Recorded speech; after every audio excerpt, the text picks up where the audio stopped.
ಪ್ರಚಾರ ಒಂದು ಕಡೆ ಇರಲಿ.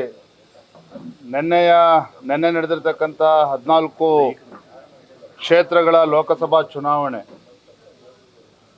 ನಮ್ಮ ನಿರೀಕ್ಷೆಗೂ ಮೀರಿ ಚೆನ್ನಾಗಿದೆ.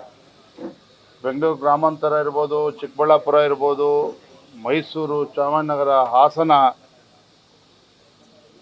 ನಮಗೆ ಬರ್ತಾ ಇರ್ತಕ್ಕಂಥ ಮಾಹಿತಿಗಳು ನೋಡಿದ್ರೆ ಎಲ್ಲೋ ಒಂದು ಕಡೆ ಕಾಂಗ್ರೆಸ್ ಪಕ್ಷದ ಅಲ್ಪಸಂಖ್ಯಾತನ ಓಲೈಕೆ ಮಾಡ್ತಕ್ಕಂಥದ್ದು.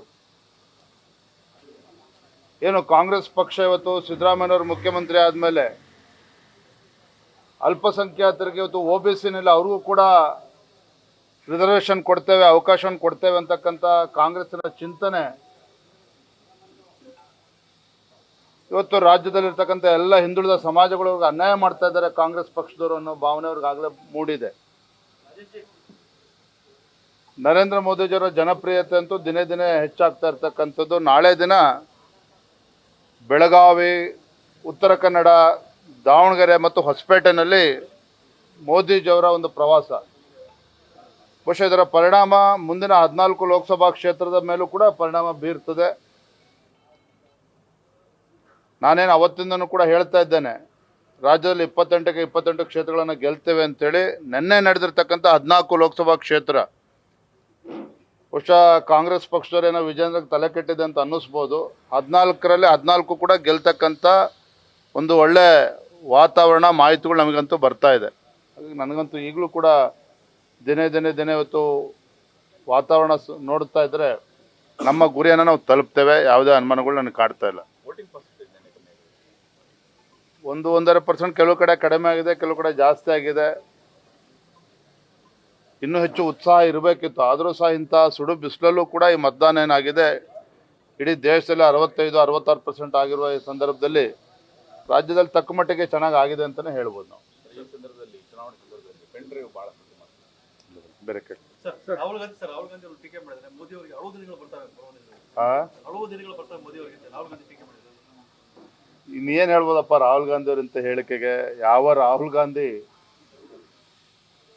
ಅಮೇಥಿ ಅಂತ ಕ್ಷೇತ್ರದ ಜನರ ವಿಶ್ವಾಸವನ್ನು ಕಳೆದುಕೊಂಡಿರ್ತಕ್ಕಂಥ ರಾಹುಲ್ ಗಾಂಧಿ ಕೇರಳದ ವಯನಾಡು ಲೋಕಸಭಾ ಕ್ಷೇತ್ರದಲ್ಲಿ ಅಡಗಿ ಕೂತ್ಕೊಂಡಿರ್ತಕ್ಕಂಥ ರಾಹುಲ್ ಗಾಂಧಿ. ಯಾಕೆ ವಯನಾಡು, ಕೇರಳ ವಯನಾಡು 70%ಗೂ ಹೆಚ್ಚು ಮೈನಾರಿಟೀಸ್ ಇರ್ತಕ್ಕಂಥ, ಅಲ್ಪಸಂಖ್ಯಾತರಿರ್ತಕ್ಕಂಥವ್ರು, ಅಲ್ಪಸಂಖ್ಯಾತರೇ ಬಹುಸಂಖ್ಯಾತರು ಇರ್ತಕ್ಕಂಥ ವಯನಾಡು ಲೋಕಸಭಾ ಕ್ಷೇತ್ರದಲ್ಲಿ ಅಡಗಿ ಕೂರ್ತಕ್ಕಂಥ ಪರಿಸ್ಥಿತಿ ಕಾಂಗ್ರೆಸ್ ಪಕ್ಷದ ಪ್ರಧಾನಮಂತ್ರಿ ಅಭ್ಯರ್ಥಿಗಳಿಗೆ ಯಾಕೆ ಇಂಥ ಪರಿಸ್ಥಿತಿ ನಿರ್ಮಾಣ ಆಗಿದೆ? ಸ್ವಾತಂತ್ರ್ಯ ಬಂದಾಗಿನಿಂದನೂ ಕೂಡ ಸತತವಾಗಿ ಅಮೇಥಿ ಜನ ಗಾಂಧಿ ಕುಟುಂಬಕ್ಕೆ ಆಶೀರ್ವಾದವನ್ನು ಮಾಡ್ತಾಯಿದ್ರು. ಅಂಥ ಅಮೇಥಿ ಮತದಾರರು ಇವತ್ತು ಯಾಕೆ ಕಾಂಗ್ರೆಸ್ಸಿನ ಮಹಾನಾಯಕನಿಗೆ ಧಿಕ್ಕರಿಸಿದ್ದಾರೆ? ಇದನ್ನು ಮೊದಲು ಯೋಚನೆ ಮಾಡಲಿ.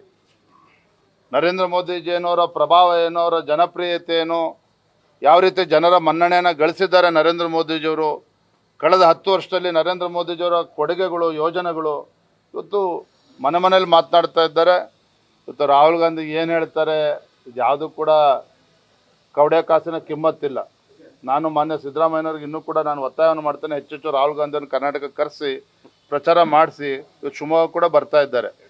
ನಾವೊಂದು 2.5-3 ಲಕ್ಷ ಹೋಟೆಲ್ ಗೆಲ್ತೀವಿ ಶಿವಮೊಗ್ಗದಲ್ಲಿ ರಾಘಣ್ಣ ಅವರು ಅಂತ ಅಂದ್ಕೊಂಡಿದ್ದೆ. ರಾಹುಲ್ ಗಾಂಧಿ ಅವರು ಬರೋದ್ರಿಂದ ಒಂದು 50,000 ಜಾಸ್ತಿ ಆಗ್ಬೋದು.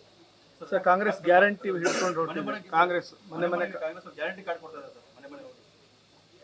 ಫಸ್ಟ್ ಫೇಸಲ್ಲಿ ಏನು ಚುನಾವಣೆ ಆಗಿದೆ ಅಲ್ಲೂ ಕೂಡ ಇದೇ ಕೆಲಸವನ್ನು ಮಾಡಿದ್ದಾರೆ. ಆದರೆ ಅದರ ಪರಿಣಾಮ ಯಾವುದೂ ಕೂಡ ಮತದಾರರ ಮೇಲೆ ಬೀರೋದಕ್ಕೆ ಸಾಧ್ಯ ಆಗಿಲ್ಲ. ಯಾವುದೇ ಪರಿಣಾಮ ಮತದಾರರ ಮೇಲೆ ಬೀರಿಲ್ಲ ಅದು.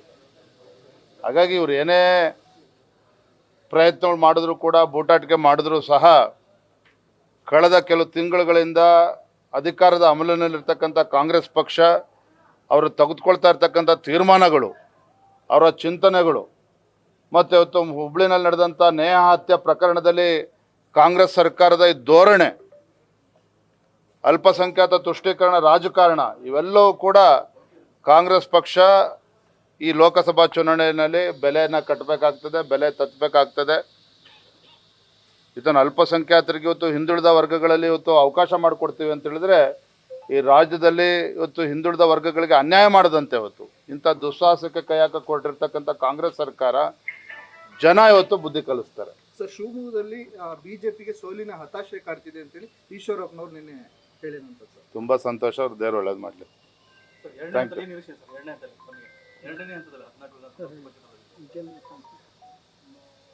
ಮೊದಲ ಹಂತದಲ್ಲಿ ಏನು ಇವತ್ತು ನಿರ್ಮಾಣ ಆಗಿದೆ, ಯಾವ ರೀತಿ ನಮಗೆ ಮಾಹಿತಿಗಳು ಸಿಗ್ತಾ ಇದೆ, ಅದೇ ವಾತಾವರಣ ಎರಡನೇ ಹಂತದಲ್ಲೂ ಕೂಡ ಇರ್ತದೆ.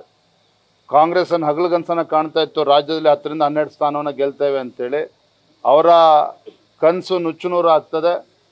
ಕರ್ನಾಟಕ ರಾಜ್ಯದಲ್ಲಿ ಭಾರತೀಯ ಜನತಾ ಪಾರ್ಟಿ ಮತ್ತು JDS ಪಕ್ಷ ಒಂದು ಹೊಸ ದಾಖಲೆಯನ್ನು, ಅಂದರೆ ಅತಿ ಹೆಚ್ಚು ಸ್ಥಾನಗಳನ್ನು ಗೆದ್ದು ಒಂದು ಹೊಸ ದಾಖಲೆಯನ್ನು ರಾಜ್ಯದಲ್ಲಿ ನಾವು ನಿರ್ಮಾಣ ಮಾಡ್ತೇವೆ. ಧನ್ಯವಾದ.